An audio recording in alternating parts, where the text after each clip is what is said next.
이번 시간에는요, 남아있는 기간 동안 수시 모집 대학별 고사의 학습을 좀 어떻게 하면 남은 기간 동안에 좀 효율적인 공부를 하고 준비를 할 수 있을지를 좀 알아보도록 하겠습니다.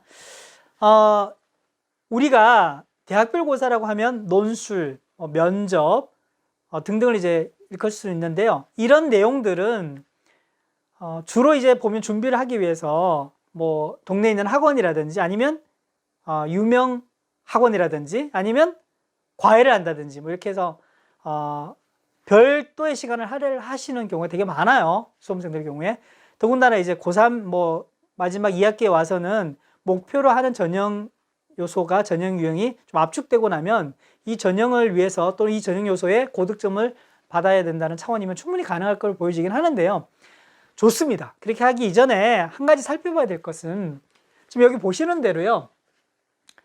서울대의 경우에는 ROL이라고 해서 서울대에서 그동안 봤던 기출문제들을 DB화해서 총망라해서 이렇게 봉헌하고 있는 장소가 있죠. 인터넷을 얘기하는 겁니다. 홈페이지.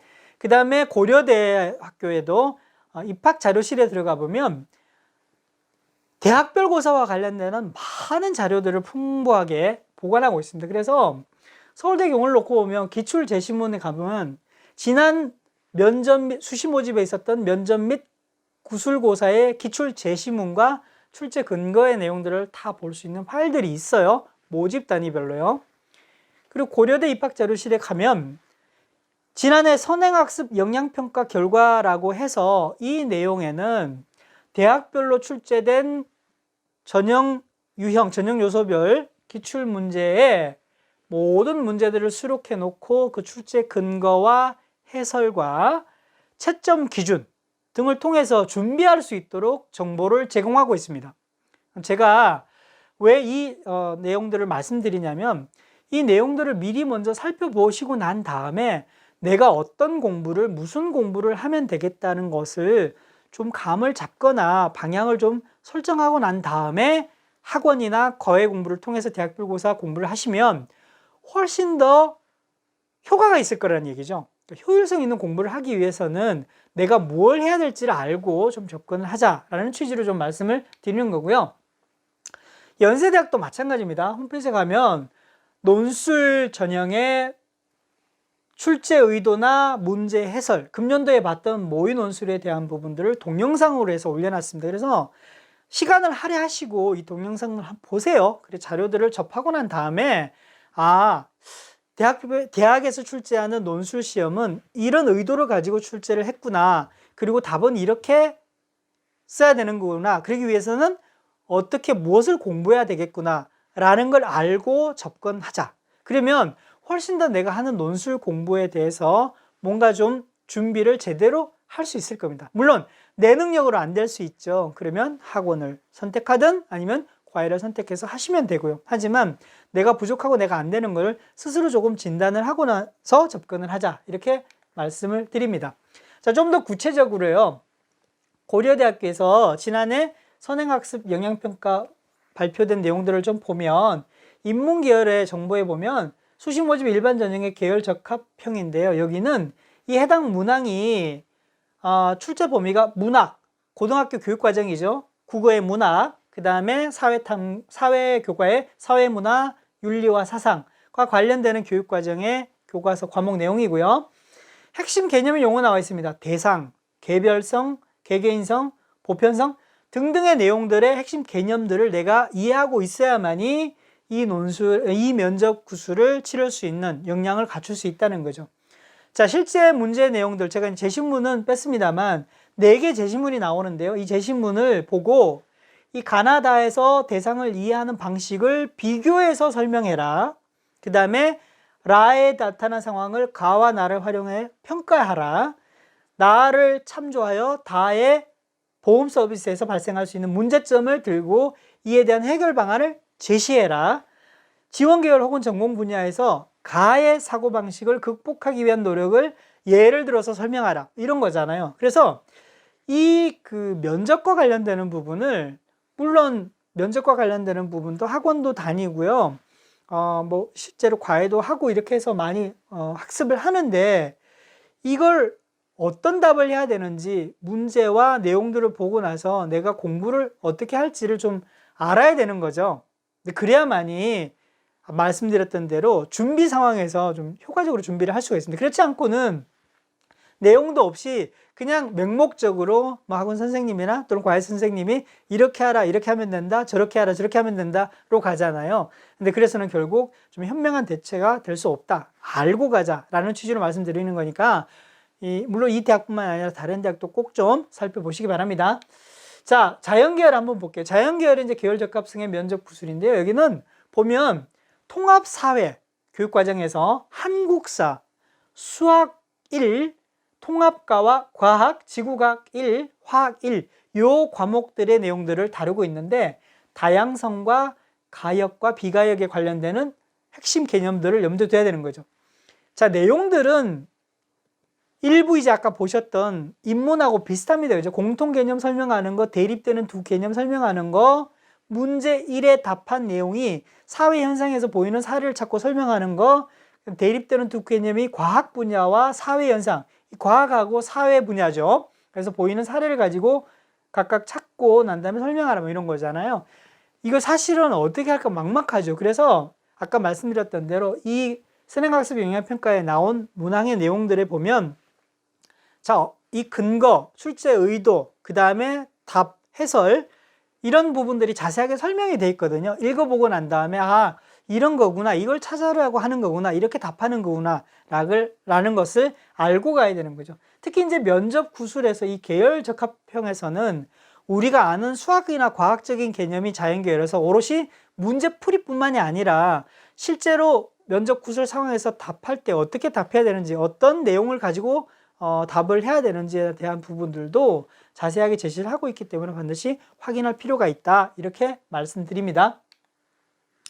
자, 면접은 왜 볼까요? 면접은 1단계에서 몇 배수, 3배수, 4배수를 뽑아놓은 학생들의 성적이 1단계 성적이 우수한 친구들은 2단계 면접이 사실은 좋은 점수를 못 받아도 붙을 가능성이 높겠죠. 근데 하지만 면접을 통해서 보니 1단계 서류평가 성적이 괜찮은 이 친구가 면접에서 실제 봤더니 이건 아니야 라고 할 수 있거든요. 그러면 면접에서 본 결과가 그대로 반영돼서 1단계에서 뭐 예를 들면 내가 정말 합격할 수 있는 범위 안에 들었는데도 불구하고 면접 때문에 떨어질 수도 있는 거죠. 최종 합격자를 면접으로 가리겠다는 거죠.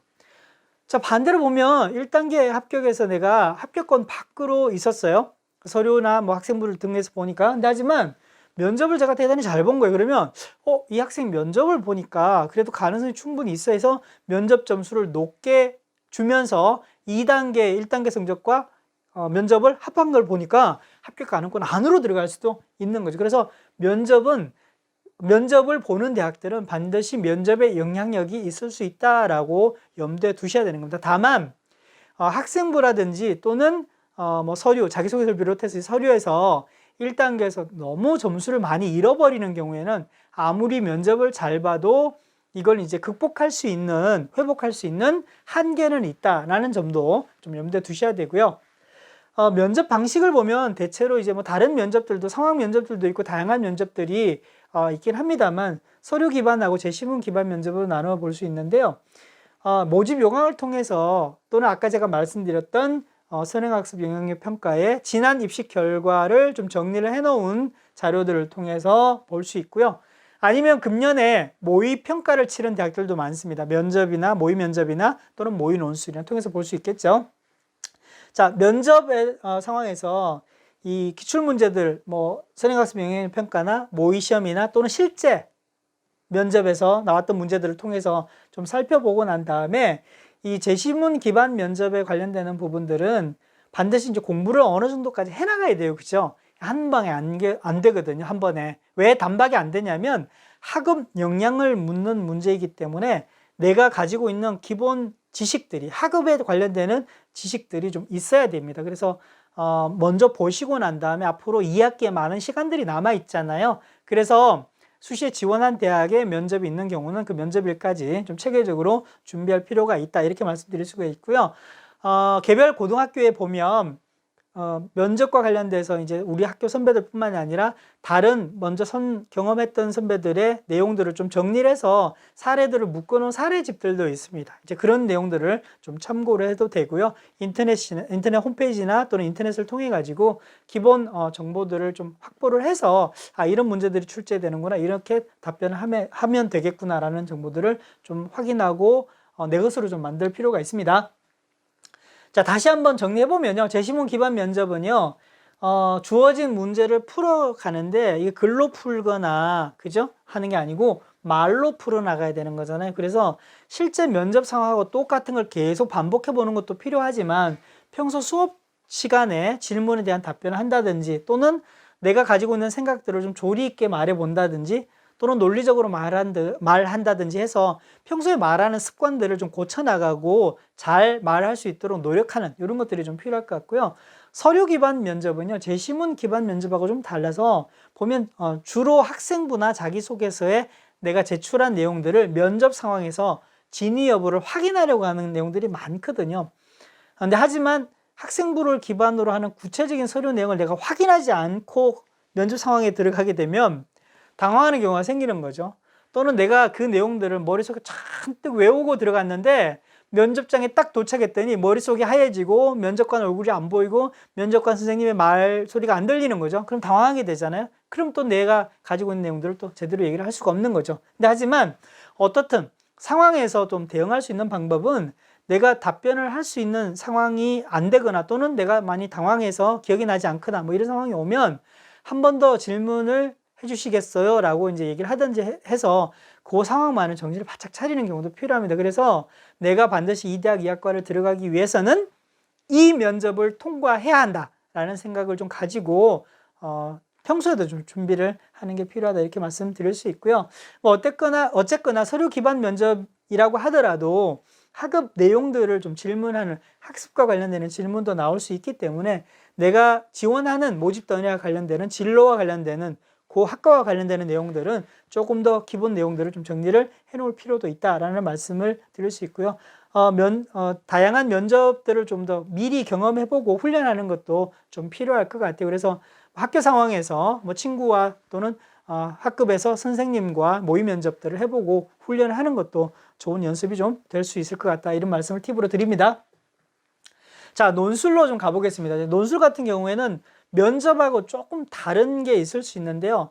면접은 말로 하는 거잖아요. 근데 논술은 글로 써야 되는 거거든요. 그렇죠? 정해진 뭐 2시간 또는 뭐 100분 뭐 일 동안 내가 가지고 있는 학업의 역량들을 글로 나타내야 될 거기 때문에 여기도 여전히 유형이 중요하긴 하지만 이 유형들에서 뭐가 나올지를 알고 글 쓰는 훈련들이 좀 필요한 거죠. 다만 인문계열이라고 하더라도 지금 대학에서 발표된 걸로 놓고 보면 인문 논술도 있고 언어 논술도 있고 통합형 논술도 있어요.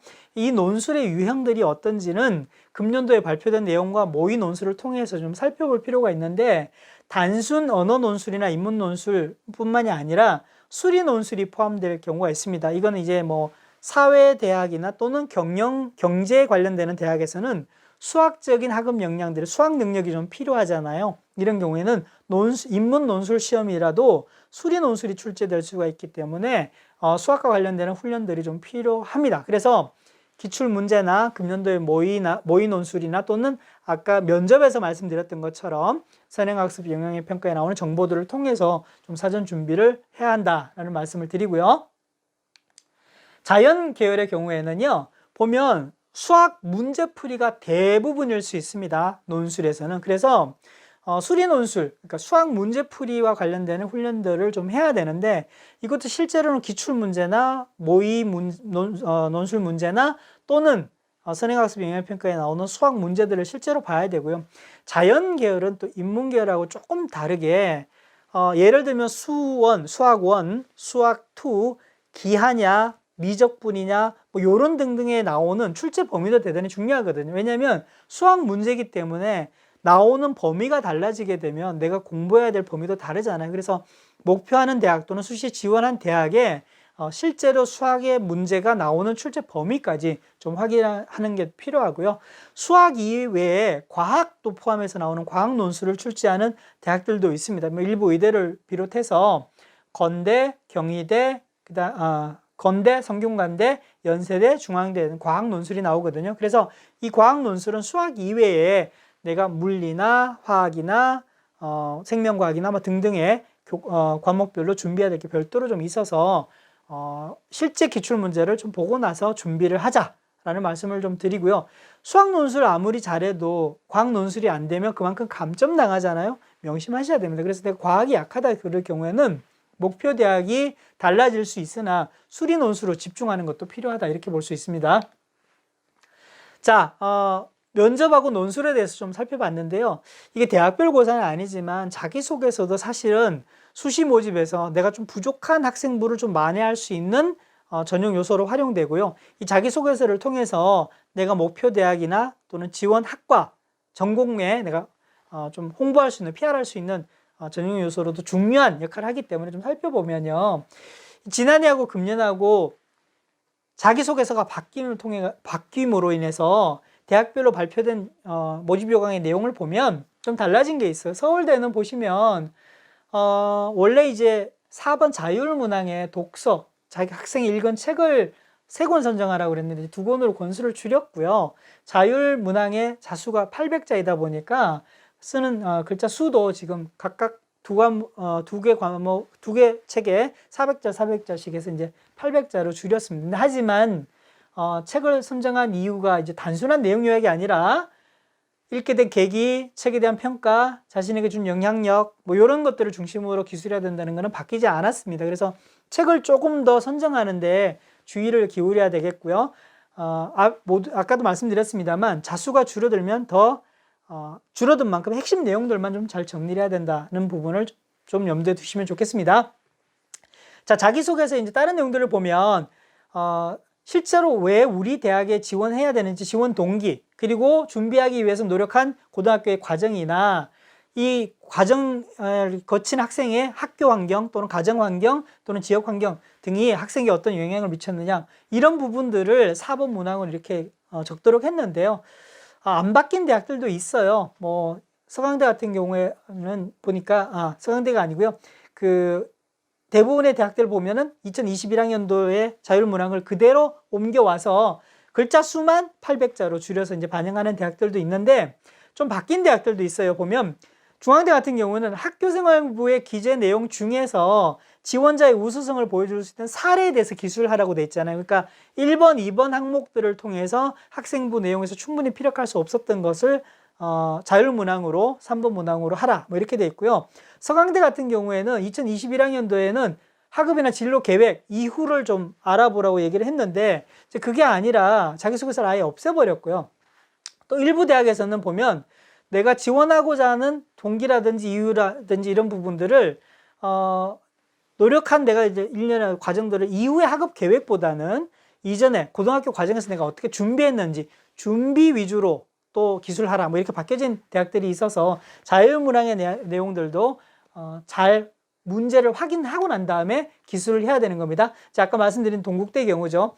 그래서 해당 전공에 지원한 동기와 입학 후 학업 계획, 향후 진로 계획이 작년에 자율문항의 내용이었는데 바뀐 거는 중앙대하고 비슷하죠. 고등학교 활동 중에 전공 준비를 위해서 노력한 과정 뭐 이런 것처럼 고등학교 활동 중에서 내가 했던 것 위주로 해서 써라라고 이제 바뀌어진 거죠. 그래서 자율문항에 바뀐 내용들도 잘 살펴보시고 난 다음에 자기소개서 1번, 2번, 3번 문항을 좀 잘 준비를 하자 이렇게 말씀드립니다. 자, 자기소개서를 잘 쓰면 어떻게 해야 되느냐 이거는 아마 다 다를 거예요. 또 설명하시는 분들에 따라서 또는 이제 가이드 하시는 분들에 따라서 다 다를 수 있고요. 우리 학생들의 역량에 따라서 또 다 다를 수 있는데 가장 좀 기본적으로 우리가 생각해 봐야 될 거 말씀드리면 학생부를 근거로 해서 써야 되죠. 그리고 구체적인 내용들을 학생부에서는 자수 제한으로 다 못 씁니다. 그래서 학생부에 있는 구체적인 내용 하나를 내가 근거를 삼아서 그 내용을 실제 사례를 통해서 구체적인 내용까지 잘 기록을 하면 그게 내가 가지고 있는 특성이라든지 역량을 학생부에 조금 더 보태서 구체적으로 나타낼 수 있는 게 된다라고 말씀드릴 수 있고요.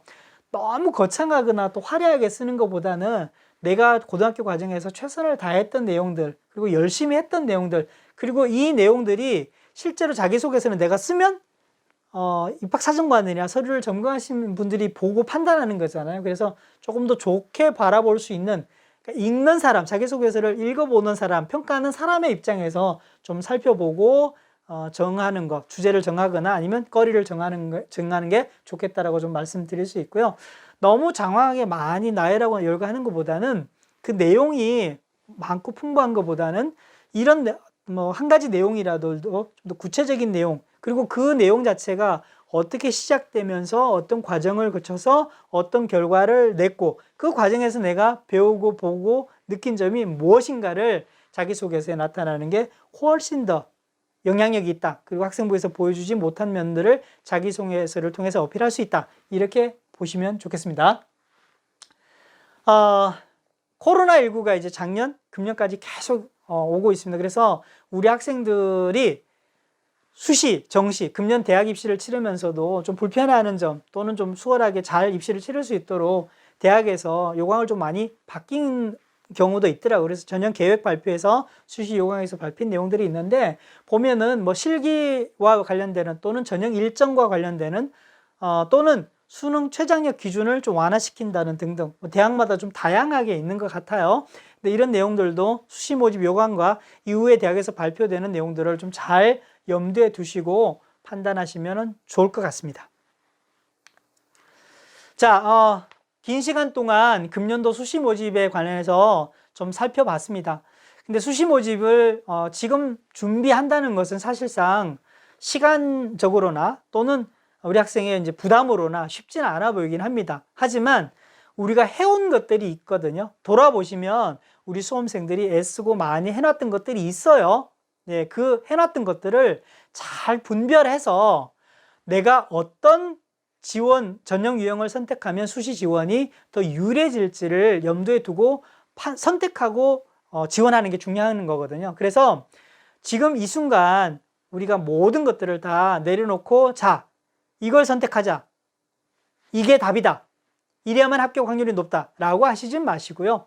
한 번쯤 살펴보는 시간들을 좀 가지셨으면 좋겠습니다. 그래서 지난 수시 모집 기간 동안에 지난 해왔던 것들을 학생부, 수능, 논술, 면접 뭐 등등의 내용들을 다 살펴보시고 내가 가장 잘할 수 있는 것을 첫 번째로 꼽고 그 첫 번째로 꼽는 전형 요소를 높게 반영하고 합격의 영향력에 미칠 수 있는 그런 전형 유형들을 선택을 하시고요.